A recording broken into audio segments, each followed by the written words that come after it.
नमस्कार Sabita.M.S.lifestyle परिवार থেকে সবাইকে স্বাগত। আজ নিয়ে আসলাম ছোলার ডালের সন্দেশ। সামনে আসছে ভাইফোঁটা, খুব সহজে কম খরচে কিন্তু আমরা ঘরেই তৈরি করে নিতে পারি। চলো তাহলে দেখে নেওয়া যাক, স্কিপ না করে পুরো ভিডিওটি দেখার অনুরোধ রইল।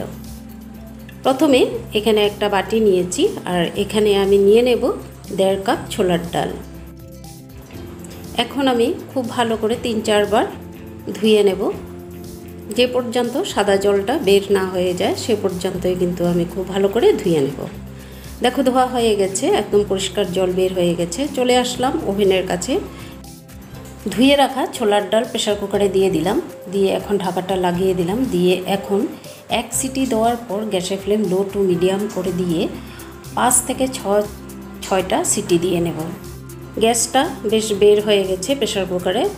আর ছোলার ডালটা কেমন সিদ্ধ হয়েছে দেখিয়ে দিচ্ছি। দেখো ডালটা ঠিক এমনটাই সিদ্ধ হতে হবে। এখন আমি জলটা ঝরিয়ে নেব। জল ঝরিয়ে আমি ঠান্ডা হওয়ার জন্য কিছুক্ষণ রেখে দেব। ডালটা বেশ ঠান্ডা হয়ে গেছে। এখন আমি মিক্সিতে দিয়ে দিচ্ছি। আর এখানে 1.5 কাপ ডাল দিয়েছিলাম, দিয়ে দিচ্ছি 1.5 কাপ চিনি। আর দিয়ে দিচ্ছি দুধ। এখানে 200 মিলিলিটার দুধ আছে। সবটুকুই আমি দিয়ে দিলাম। এখন আমি পেস্ট করে নেব। দেখো পেস্ট করা হয়ে গেছে, একদম লিকুইড হয়ে গেছে। এখন চলে আসলাম আবার ওভেনের কাছে। ওভেনের উপরে ফ্রাই প্যান বসিয়ে দিয়ে দিলাম। এখন কিন্তু সমানে নেড়ে যেতে হবে, না হলে কিন্তু নিচে লেগে যাবে। ভিডিওটি দেখে যদি ভালো লাগে অবশ্যই সাবস্ক্রাইব করে সঙ্গে থাকবে। সাবস্ক্রাইব করে রাখলে আমি যখন এই নতুন ভিডিও আপলোড দেব সঙ্গে সঙ্গে তোমাদের নোটিফিকেশনে পৌঁছে যাবে। আর ছোট্ট করে একটা লাইক দেওয়ার অনুরোধ রইল, তোমাদের লাইকই কিন্তু আমার ভিডিও করার উৎসাহ বাড়ে। দিয়ে দিলাম এলাচ গুঁড়ো। এলাচ গুঁড়ো দিয়ে আবারও খুব ভালো করে নাড়াচাড়া করে নিচ্ছি। অনেকটাই ঘন হয়ে আসছে। এখন এই অবস্থাতেই কিন্তু আমি নামিয়ে নেব। নামিয়ে আমি এইভাবে নাড়তে নাড়তে ঠান্ডা যত হবে ততটাই কিন্তু শক্ত হয়ে উঠবে। দেখো অনেকটা ঠান্ডা হচ্ছে, সাথে সাথে কিন্তু অনেকটা ঘন হয়ে আসছে।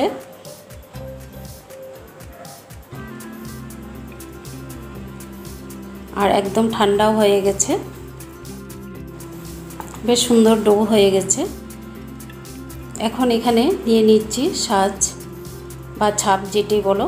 এখন আমি এখানে বাটার মেখে নিচ্ছি, তোমরা চাইলে এখানে ঘিও মেখে নিতে পারো।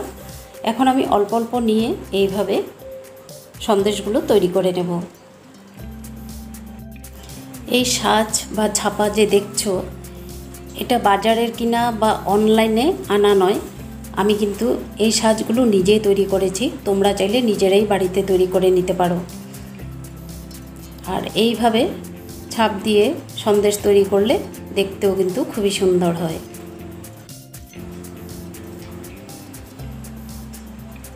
তো এইভাবে আমি সবগুলো সন্দেশ তৈরি করে নেব। এই আর একটা শঙ্খ তৈরি করেছি।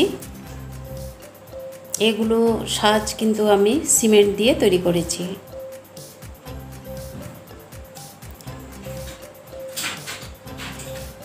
তোমরা চাইলে বাড়িতে নিজেরাই তৈরি করে নিতে পারো।